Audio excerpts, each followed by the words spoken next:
Okay, I'm back and we're going to read chapter 3 of Meet Kaya.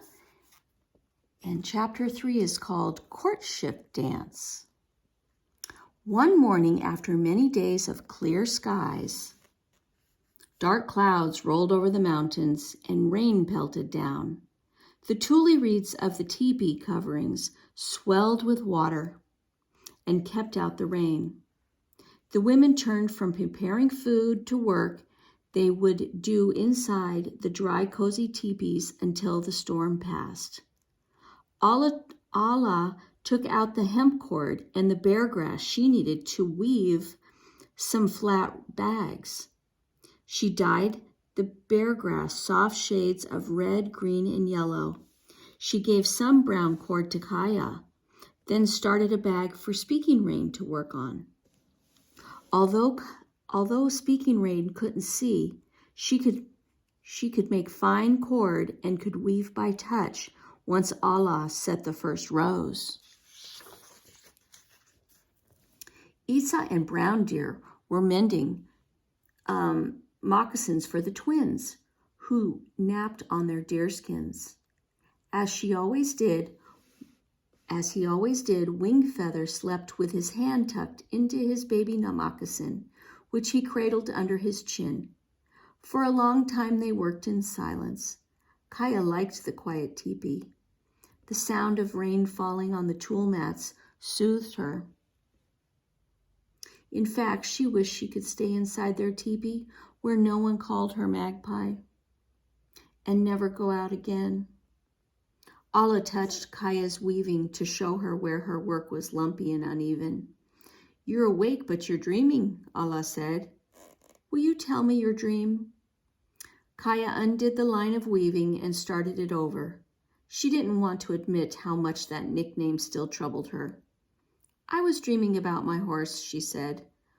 When I was a girl, we didn't dream of horses," Allah said with a smile.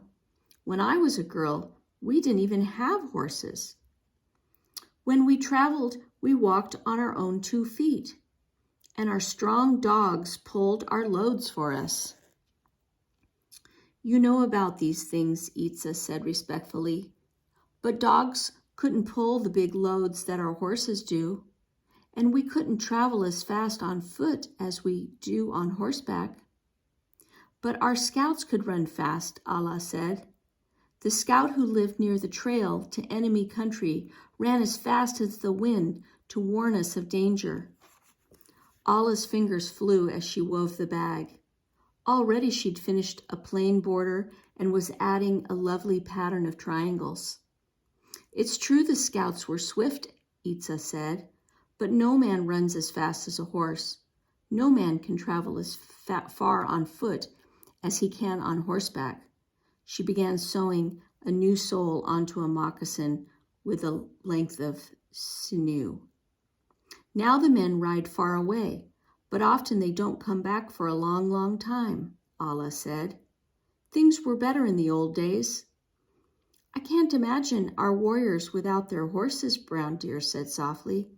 "A warrior is so fierce on horseback. He fights so bravely."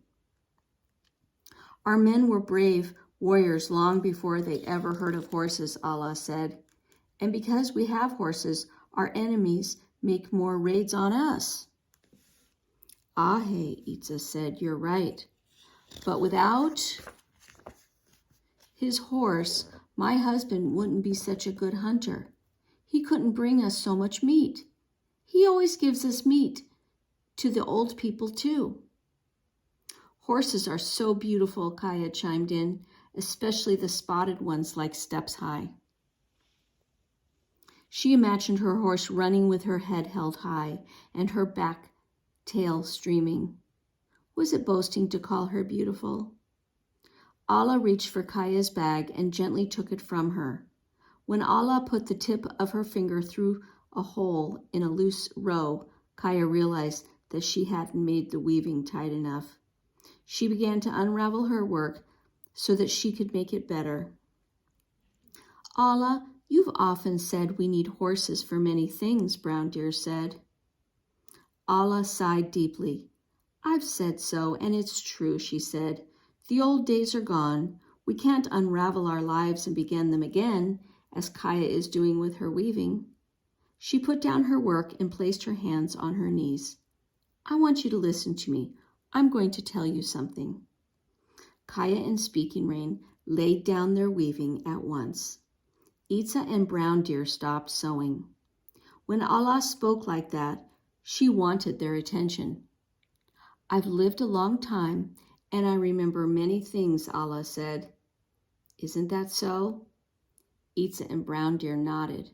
Ahe, Kaya and Speaking Rain said. One thing I remember is the time of horrible sickness, Allah said. Traders told us about strangers with pale, hairy faces who rode from far away to trade at the big river. With the strangers on horses came a sickness of fevers and blisters, a sickness we'd never known before. My people never saw the strangers with pale faces, but their sickness came to us anyway. Many, many people sickened and died. The most powerful medicine man had no medicine to cure this new sickness. Allah was quiet for a while, gazing into space. Then she ran her hands across her cheeks. You see these pockmarks on my face, she said. I was one who got the sickness. My own mother died of it. I've told you that too. These pockmarks remind me how few of us survived. They remind me that not just good things came into our lives with the horses, but the marks also remind me to be strong and to help others. Kaya looked at Allah's solemn face. She knew Allah was thinking about the bad times in the past. Kaya was ashamed to be worrying about an unpleasant nickname when so much suffering had come to others. Would difficult times like the sickness come again to the Nimipu? We've talked enough of that, Allah said. It's time to go back to work. Kaya began her weaving again, making each twist of cord as firm and as tight as possible. When she grew up, she wanted to be a wise, strong woman like Allah. The men are getting out the drums again, Speaking Rain said. Soon they'll start singing. Listen. Kaya listened. From across the camp came the first drum beats. Every evening, drumming, songs, and laughter filled the air. In the middle of the camp, Tota and some other men were playing the stick game, joking and shouting as they made their guesses. The women watched and chattered with their friends. The children chased each other and played games. Soon there would be dancing too, until it was time for the men to light fires along the riverbank and begin their night fishing. Kaya loved being part of so much excitement. In their teepee, Kaya watched Brown Deer dressing herself for the courtship dance. Brown Deer put on her best dress, decorated with pine cone quills and elk teeth. She tied on her wide belt and hung a small woven bag from it. She smoothed the ankle flaps of her moccasins and tied them neatly. Your dress is so beautiful, Kaya exclaimed. Speaking Rain folded her arms and grinned up at her older sister. Tell us, who do you want to dance with tonight? I don't know, Brown Deer said with a shrug and a flicker of a smile. As Brown Deer hurried to join the others, Kaya thought her big sister was the prettiest girl in the whole village. Kaya and Speaking Rain followed her out of the teepee. In the light of the rising moon, the twins were dancing, hopping about and bobbing their heads like quail. Wing Feather beat two sticks together, and Sparrow turned around and around until he was dizzy and fell to his knees. Kaya was too young to join the courtship dance, but the drum beats and singing made her want to whirl around and around like Sparrow. They made her want to beat the rhythm like Wing Feather. As Kaya listened, she practiced dancing by taking small steps, moving in place. Who would resist the drums? On one side of the clearing, the older girls began to form a circle. The older boys formed a circle around the girls for the courtship dance. In this dance, a boy tried to dance beside the girl he liked best. If a girl let him stay by her side, that meant she liked him best too. Most families decided who would marry whom, but some paid attention to the choices of the dancers in the courtship dance. Brown deer is dancing near us, Kaya whispered to Speaking Rain. Is she looking at any special boy? Speaking Rain asked. She looks at all the boys, but one, Kaya said. She never looks at Cut Cheek. Cut Cheek was slim and strong. He was a good hunter and a good dancer too. The scars on his cheeks only made him better looking, Kaya thought. She'd often seen him glance at Brown Deer as he danced. But Brown Deer never returned his gaze. When Cut Cheek comes near, Brown Deer looks at her moccasins, Kaya said. I don't think she likes him at all. Speaking Rain giggled. Kaya, you're foolish, she said. If Brown Deer can't bring herself to look at Cut Cheek, that means she really likes him. But how will he know she likes him if she never looks at him? Kaya wondered. He'll know, Speaking Rain said. All the young men and women were in the circle now, and when the drum beats changed, the boys and girls danced slowly toward each other. The long fringes on the girls' dresses rippled and swung as the girls moved. The drums seemed to be saying, Come dance with me, dance with me. With exciting music like this, how could the dancers keep their steps so steady and even? Where's Cut Cheek dancing? Speaking Rain asked. He's on the other side of the circle, Kaya said. I don't think he'll be able to get near Brown Deer. The dancers moved close to each other, then away, then close again. The next time they were close, a boy eased himself out of his line and placed a stick on the girl's right shoulder.